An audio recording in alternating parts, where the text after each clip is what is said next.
여러분 안녕하세요. 반갑습니다. 오늘도 우리 주님의 귀하고 복된 은혜와 사랑이 넘치는 하루가 되시기를, 또 예배의 시간이 되시기를 간절히 기도합니다. 함께 찬양하겠습니다.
죄악은 성난 파도같이 우리 영혼을 위협하나 헤아릴 수 없는 주 은혜 십자가에서 보이셨네.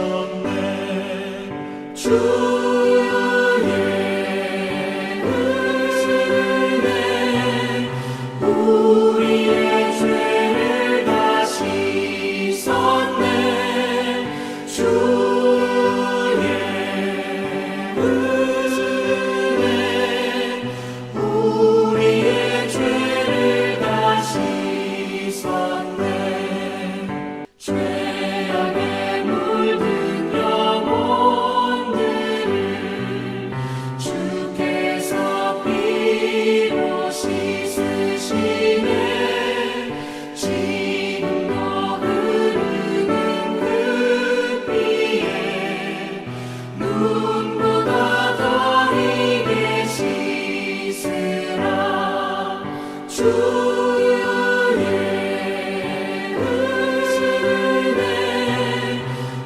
우리의 죄를 다 씻었네. 주의 은혜 우리의 죄를 다 씻었네. 피할 수 없는 그 은혜를 믿는 자에게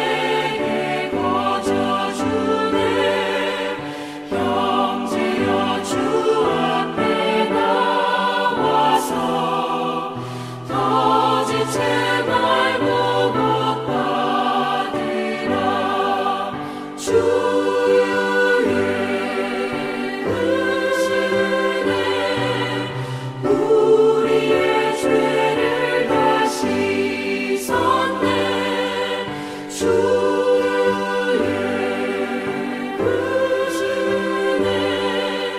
우리의 죄를 다 씻었네.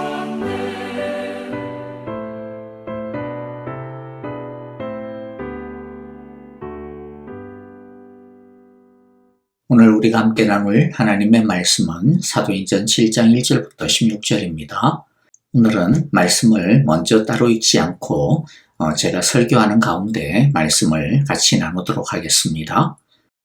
오늘의 말씀은 예루살렘 초대교회의 첫 번째 순교자가 되는 스데반 집사의 설교와 그의 죽음에 관한 내용입니다.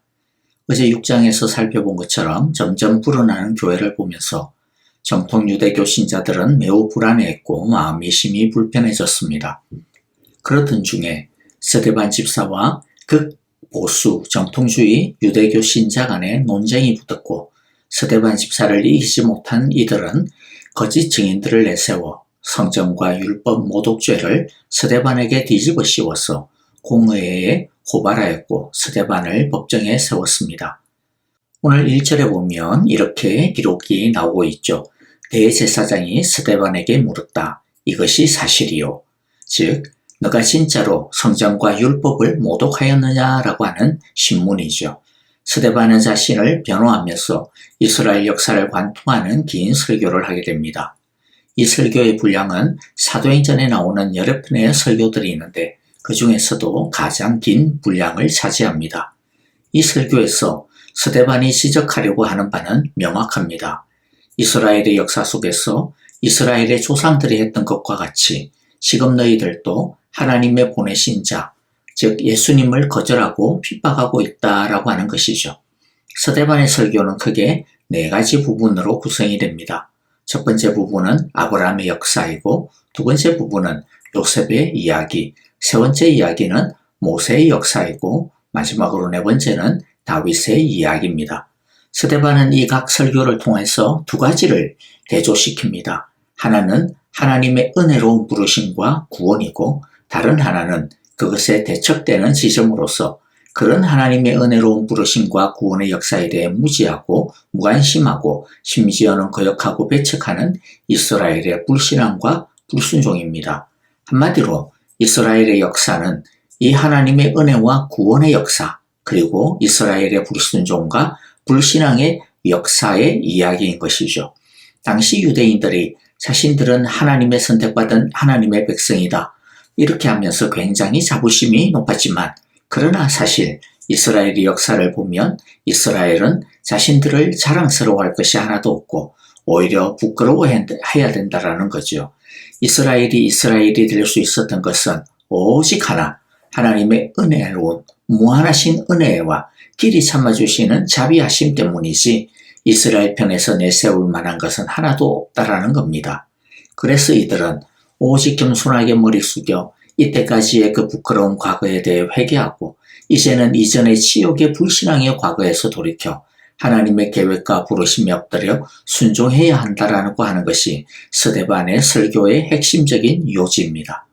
사실은 우리가 스데반의 설교를 하나하나 세밀하게 살펴보는 것이 좋겠지만은 그렇게까지 하나하나 나누어서 살펴보는 것은 어려울 것 같고요.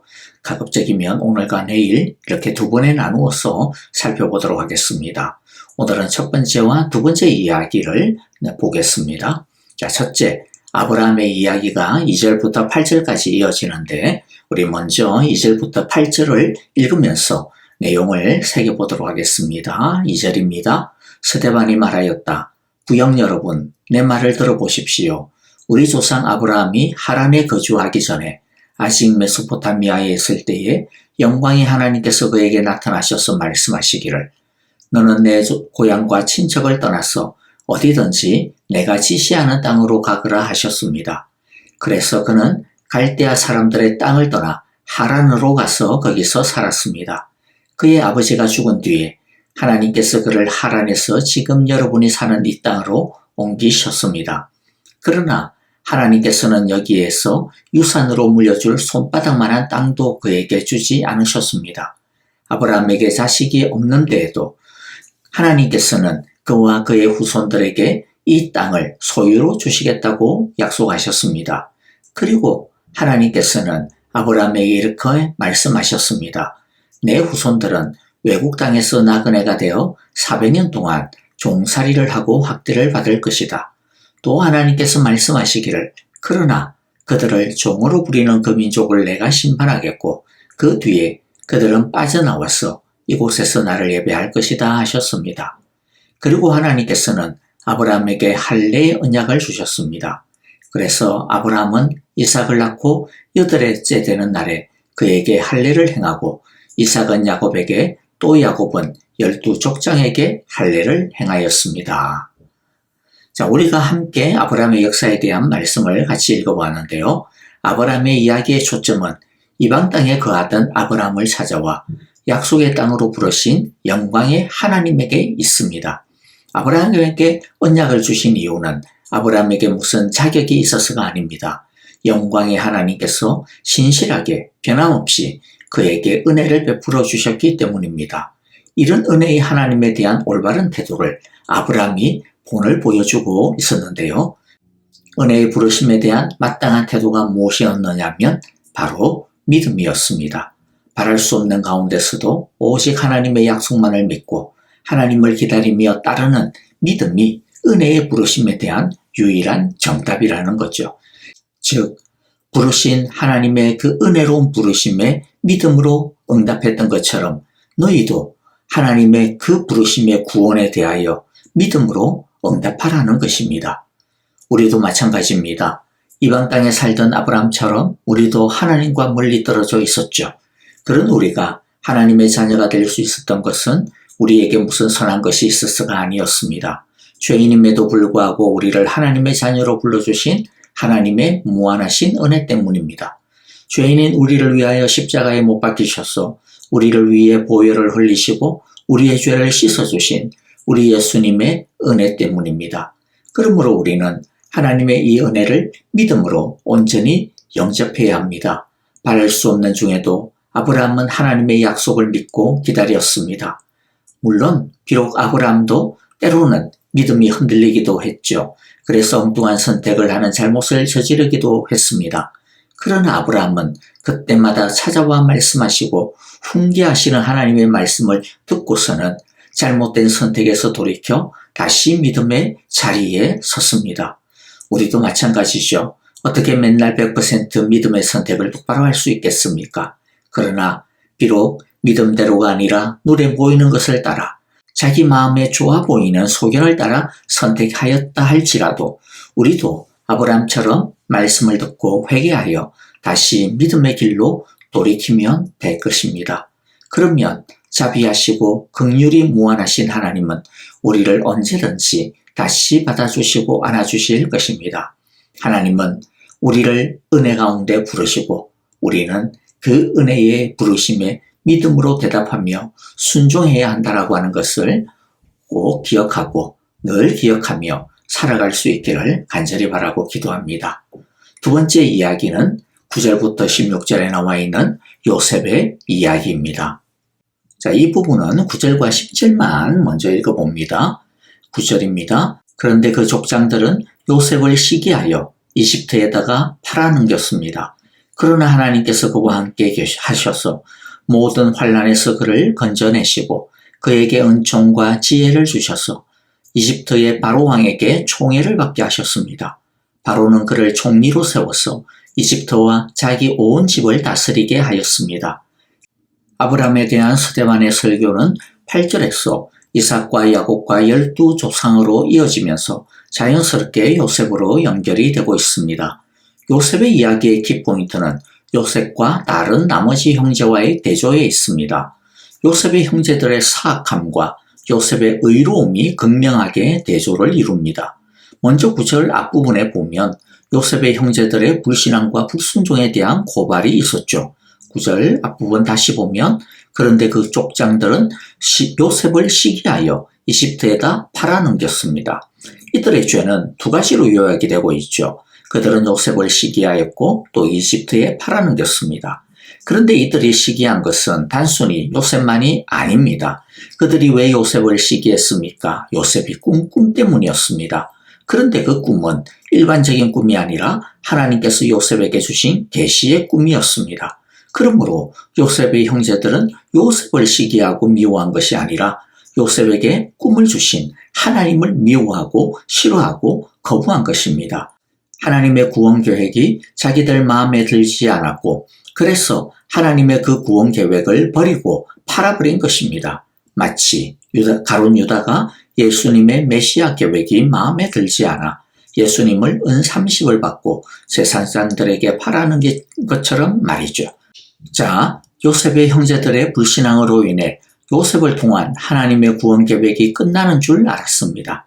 하지만 하나님은 이들의 불신앙에도 불구하고 여전히 야곱의 가족을 구원하시기로 또 이들을 일개 가족을 넘어 아브라함에게 약속하셨던 바 큰 민족을 이루시기로 작정하시고 하나님의 구원 계획을 포기하지 않으시고 계속 이어갑니다. 이런 하나님의 열심을 이어갈 수 있게 하는 도구가 무엇입니까? 바로 요셉의 의로운 믿음입니다. 요셉은 형들의 배신에도 불구하고 하나님을 원망하지 않습니다. 그는 이집트에서도 여전히 하나님을 신뢰하고 하나님을 의식하였습니다. 하나님은 그런 요셉에게 구원을 베푸셨습니다. 하나님은 네 가지의 은혜를 요셉에게 베푸시는데요. 자, 첫 번째 은혜가 뭡니까? 9절 후반부에 나오죠. 하나님께서 요셉과 함께 하셨습니다. 자, 그리고 둘째부터 네 번째는 10절에 나오는데 두 번째 은혜는 하나님께서 요셉을 모든 환난에서 건져내셨고 셋째는 하나님께서 요셉에게 은총과 지혜를 주셔서 이집트의 바로 왕에게 총애를 받게 하셨고 넷째는 하나님께서 요셉을 이집트의 총리로 세워주셨습니다. 스데반은 요셉의 이야기에서 이스라엘의 뿌리 깊은 사악함과 불신앙을 고발하고 있습니다. 즉 자신들의 조상의 불신앙을 그대로 내버려 두었으면 자신들은 가나안 땅에서 기근으로 다 굶주려 죽을 수밖에 없었다라는 것이죠. 하나님이 구원의 계획을 요셉을 통해 주셨지만 자신들의 조상은 그 구원 계획을 싫어했고 하나님이 선택한 구원자, 하나님이 계획하신 구원의 계획 요셉을 거부하여 죽이려고 했다라는 것입니다. 하지만 하나님이 이스라엘을 긍휼히 여기셔서 요셉을 통해 하나님의 구원 계획을 계속 이어가게 해주셨다라는 겁니다. 그러므로 이스라엘이 하나님의 백성으로 이스라엘로 살아남을 수 있었던 것은 이스라엘의 조상들의 불순종과 불신앙임에도 불구하고 계속해서 은혜를 거두지 아니하시고 베풀어 주신 하나님의 자비하심 때문이라는 것입니다. 요셉의 이야기를 통해 지금 당신들이 옛날 당신들의 조상들처럼 하나님의 구원을 거부하고 버리려고 하고 있지만은 그러나 하나님은 당신들이 버린 이 예수를 통하여 결국에는 이 세상을 살릴 것이라 설교하고 있는 것입니다. 자, 이것이 첫 번째로 패역하고 있는 이스라엘을 향한 유대인들을 향한 스데반의 설교의 내용이라면 이제 두 번째로 요셉의 믿음을 통해 스데반이 교회에게 우리에게 주시는 믿음의 교훈이 있습니다. 스데반은 요셉의 믿음을 통해 의인의 믿음은 결국에는 승리한다라고 하는 것을 결국에는 하나님의 뜻을 이룬다라고 하는 것을 강조하고 있습니다. 비록 고난을 당할지라도 그 믿음을 포기하지 않고 종살이 가운데서도 햇빛이 들지 않는 깊은 지하 감옥에서도 심지어 하나님이 보이지도 않고 들리지도 않는 중에도 믿음을 저버리지 않으면 하나님은 결국 그 의로운 믿음을 기억하시고 축복하신다는 것입니다. 그래서 하나님의 구원이 하나님의 축복이 우리의 믿음을 통해 흘러가며 하나님의 계획이 이루어진다라고 하는 것이죠. 이제 말씀을 마무리하면서 적용하고 또 기도하도록 하겠습니다. 다시 확인합시다. 스데반이 이 설교를 통해 우리를 향하여 도전하고 있는 것이 무엇입니까? 비록 지금 요셉처럼 애매히 고난을 당하고 있다 하더라도 또 그 고난으로 인해 하나님의 구원 계획이 끝나는 것은 아닌가, 하나님의 사랑은 끝나는 것이 아닌가 싶다 하더라도 놀라지 말고 두려워하지 말라라는 것입니다. 그러므로 이 말씀을 통해 우리 모두 굳게 확신해야 하겠습니다. 하나님은 우리와 함께 하고 계시며 요셉을 환난에서 건져내신 것처럼 우리를 건져내실 것이며 요셉에게 은총과 지혜를 주신 것처럼 우리에게도 변함없는 은총과 성령의 지혜와 능력을 주실 것이며 요셉을 이집트의 총리로 세워 세상을 구원한 것처럼 우리를 왕같은 제사장으로 세워 이 땅에 주의 구원을 선포하며 하나님의 나라를 이루게 하실 것이라는 것을 확신하며 아브라함처럼 요셉처럼 바랄 수 없는 중에도 오직 영광의 하나님을 믿고 따라 사는 우리 모두가 다 되어지기를 간절히 기도하고 바랍니다. 아멘. 오늘 우리에게 주신 귀한 말씀들 다시 한 번 더 마음 가운데 새기며 우리 함께 찬송하며 기도하도록 하겠습니다. 주여, 우리도 아브라함처럼 요셉처럼 바랄 수 없는 중에도 오직 하나님, 영광의 하나님을 바라보며 믿음으로 살게 하소서라고 우리 함께 기도합시다. 교회를 위하여 기도합니다. 우리 아프신 성도님들 생각하시면서 우리 사랑으로 함께 주여 당신의 은혜의 치유를 허락하소서라고 우리 함께 김정수 권사님, 또 지수영 집사님과 전정자 집사님, 김태수 집사님의 회복을 위하여 기도하시고요. 또 우리 함께 목장의 식구들을 생각하시면서 사랑으로 기도합시다. 또 선교사님들과 가정, 또 사역지를 위하여 우리 함께 주의 부흥을 기대하며 함께 기도합시다. 찬송하며 기도하겠습니다.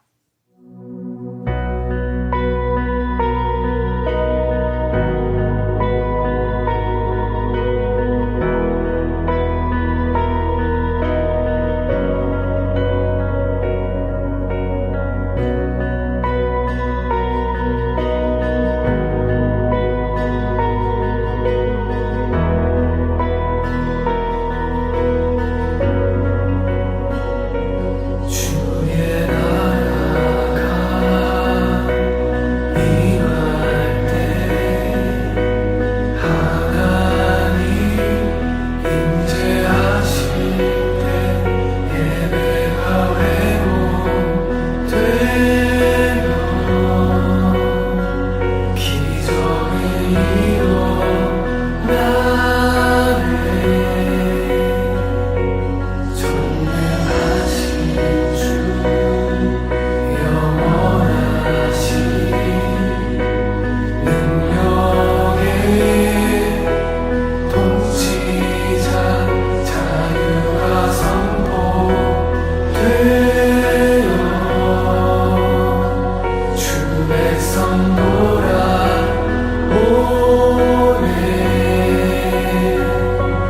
하나님 나라 임하소서. 영광과 존귀 능력과 위엄 놀라운 사랑의 기적의 하나님 지금 이곳에 오소서.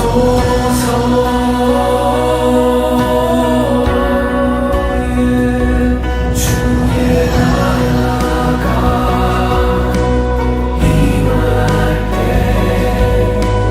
하나님 임재하실 때 예배가 회복되며 기적이 일어나네.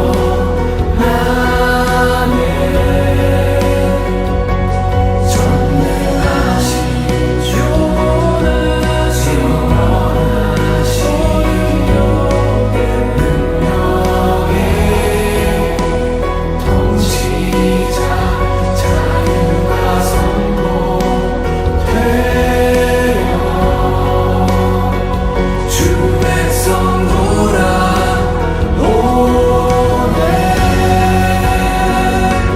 하나님 나라 임하소서. 영광과 존귀 능력과 위엄 놀라운 사랑